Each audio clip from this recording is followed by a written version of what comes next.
ভূতবাগানের কথামালায় আজ শুনবেন ত্রৈলোক্যনাথ মুখোপাধ্যায় রচিত গল্প টম সাহেবের বাড়ি।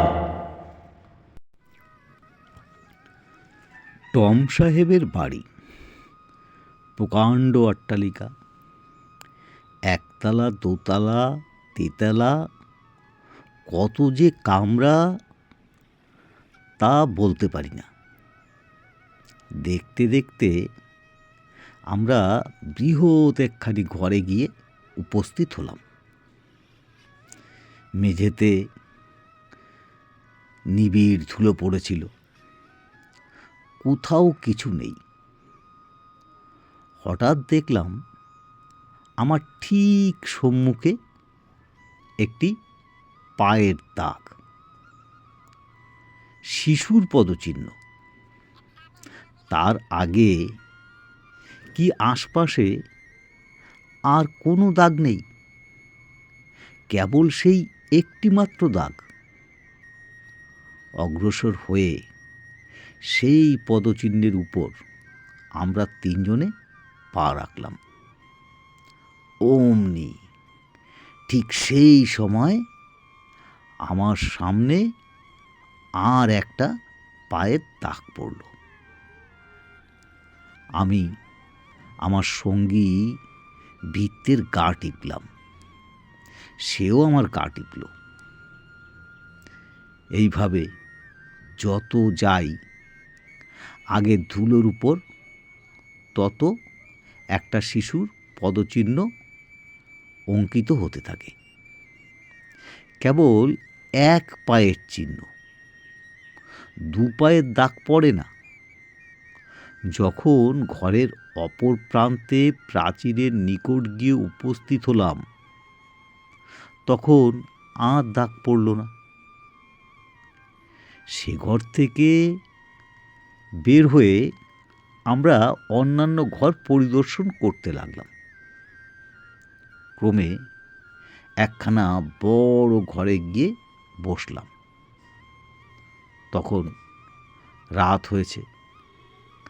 ভৃত্য বাতি জ্বালিয়ে আমার সম্মুখে টেবিলের উপরে রাখল।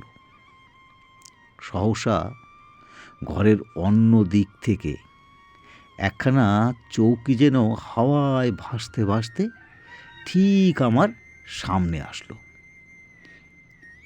আমি বলে উঠলাম, বাহ, এ কি! ক্রমে দেখলাম সেই চৌকির উপর যেন কে বসে রয়েছে। মানবের আকৃতি বটে, কিন্তু তার দেহ যেন অতি তরল ধোঁয়া দিয়ে গঠিত। তখন সেই ঘর পরিত্যাগ করে আমরা দ্বিতলে গিয়ে উঠলাম। আমার শয়নঘর এই তলায় নির্দিষ্ট হয়েছিল, কিন্তু তখন নিদ্রা যাওয়ার সময় হয় নাই। সুতরাং এই তলার অন্য ঘরগুলো পরিদর্শন করতে লাগলাম। একটি ছোট্ট কামরার নিকট গিয়ে উপস্থিত হয়ে আমার সঙ্গী ভৃত্য বলল, এ কি হলো? এ ঘরের দরজা বন্ধ কেন? আমি এই মাত্র চাবি খুলে কপাট উন্মুক্ত করে দিয়েছি। বিস্ময়ে দ্বারের দিকে চেয়ে এমন সময় এ কি আশ্চর্য! দ্বার আস্তে আস্তে আপনি খুলে গেল। আমরা ঘরের মধ্যে প্রবেশ করলাম। এক প্রকার অমানুষিক গন্ধে ঘর ক্রমে পূর্ণ হতে লাগল। এক প্রকার ভৌতিক ত্রাসে হৃদয় অবসন্ন হয়ে উঠল। আশঙ্কা যে কি তা বর্ণনা করতে পারছি না। নবজীবনের প্রতিকূল কোনো একটা ভীষণ পদার্থ যেন সেই ঘরে আছে। এইরূপ আমাদের মনে হতে লাগলো সর্বনাশ। সহসা ঘরের দ্বার বন্ধ হয়ে গেল। সে ঘরে আর অপর দ্বার কোনোই ছিল না। প্রথমে দুইজন দ্বার টানাটানি করে দেখলাম, কিছুতেই খুলতে পারলাম না। আমার সঙ্গী বলল, অতি পাতলা তক্তা দিয়ে কপাটটা তৈরি, 2 লাথিতে ভেঙে ফেলতে পারবো। দেখি ভূতে কি করে রক্ষা করে। 2 লাথি নয়, 1000 লাথিতেও সে কপাট ভাঙল না। আমি অনেক চেষ্টা করলাম, কিন্তু কিছুতেই সে কপাট ভাঙতে পারলাম না। শান্ত হয়ে আমরা নিবৃত হলাম। তখন খলখল করে বিকট হাসির শব্দ উঠল। দ্বারটি আস্তে আস্তে আবার খুলে গেল। সেই ভয়াবহ ঘর থেকে তাড়াতাড়ি আমরা বাইরে এলাম। সেই ঘর থেকে বের হয়ে আমরা বারান্দায় এসে দাঁড়ালাম। একপাশে মিটমিট করে একটা নীল বর্ণের অলৌকিক আলো জ্বলছিল। কি আলো, কোথায় যাচ্ছে দেখবার জন্য আমরা তার পিছু নিলাম। সিঁড়ি দিয়ে আমাদের আগে আগে আলোটি তেতলায় উঠতে লাগলো। তেতলার উপরে উঠে একটি সাধারণ শয়ন ঘরে প্রবেশ করলাম। যে বৃদ্ধা এই বাড়িতে একাকী বাস করত, এটা ছিল তার ঘর। আমরা সেরূপ অনুমান করেছিলাম। ঘরের ভিতরে একটি দেরাজ ছিল। খুলে দেখলাম তার ভিতর একখানা রেশমের রুমাল ও 2খানি চিঠি পড়ে রয়েছে। দ্বিতলে আসবার জন্য সিঁড়ি দিয়ে নামতে লাগলাম। মনে হলো আমার পাশে পাশে চিঠি 2খানা কেড়ে নেবার জন্য কে যেন বারবার চেষ্টা করছে। দৃঢ় মুষ্টিবদ্ধ করে আমি সে চেষ্টাও বিফল করলাম। আমরা শয়নঘরে উপস্থিত হয়ে প্রথমে ঘড়ি ও পিস্তল টেবিলের উপর রাখলাম। নিকটের ছোট্ট একটি ঘরে ভৃত্যকে শুতে বললাম। মাঝের দ্বার খোলা। যে পত্র 2খানা উপর থেকে এনেছিলাম, এখন তা পড়তে লাগলাম। 50 বছর পূর্বে চিঠি 2খানা কোনো এক পুরুষ তার প্রিয়জনকে লিখেছিল, কিন্তু নামধাম কারো ছিল না। তাতে কোনো একটা বিভীষিকার আভাস ছিল। কে যেন কাকে খুন করেছে, এই ভাবের কথা। পত্র 2খানি পাঠ করে আমি চৌকির উপর বসলাম। ঘরে 2টি বড় বড় বাতি জ্বলছিল। শীতপ্রধান দেশ। ঘরের আগুন জ্বালবার জায়গায় দাউ দাউ করে আগুন জ্বলছিল। সহসা টেবিলের উপর থেকে আমার ঘড়িটা শূন্য পথে যেতে লাগলো। হাতে পিস্তল নিয়ে তাড়াতাড়ি আমি ধরতে দৌড়লাম, কিন্তু সত করে ঘড়ি যে কোথায় অদৃশ্য হয়ে গেল আমি আর দেখতে পেলাম না।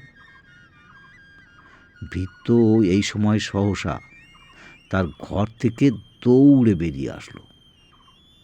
চক্ষু রক্তবর্ণ, যেন কোটর থেকে চোখটা বেরিয়ে পড়ছে।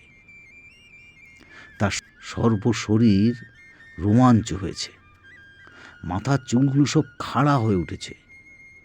বলল, মশাই, পলায়ন করুন, পলায়ন করুন। এই স্থানে আর তিলোত্তরকাল থাকলে মারা পড়বেন। বাপরে, ধরল রে। এইরূপ চিৎকার করতে করতে সে আমার ঘর থেকে বাইরে তত্তর করে সিঁড়ি দিয়ে নামতে লাগলো। তাকে ফেরাবার জন্য আমি পিছন পিছন দৌড়লাম, কিন্তু ধরতে না ধরতে সে দরজা খুলে ঊর্ধ্বশ্বাসে পলায়ন করল। সেই ভয়াবহ শ্মশান সদৃশ্য অট্টালিকার ভিতরে আমি একা পড়ে থাকলাম। প্রাণে আমার অতিশয় ত্রাস হলো। একবার মনে ভাবলাম আমিও পলায়ন করি, কিন্তু বন্ধু বান্ধব সকলে হাসবে আর বিদ্রূপ করবে, যা থাকে কপালে। এই মনে করে পুনরায় আমি উপরে উঠলাম। আমার সম্মুখে তালগাছ প্রমাণ কৃষ্ণবর্ণ একটা মানুষের আকৃতি দাঁড়ালো। তার মস্তিষ্ক ছাদে ঠেকে গেছে। সেই মস্তকে চক্ষু দুটি জ্বলতে লাগলো। সর্বশরীর আমার শিহরিত উঠল। পিস্তলটি হাত থেকে পড়ে গেল। আমি তা তোলার জন্য হাত বাড়ালাম। অসার অবশ হাত উঠল না। আমি দাঁড়াবার চেষ্টা করলাম। পা অসার অবশ, পা উঠল না।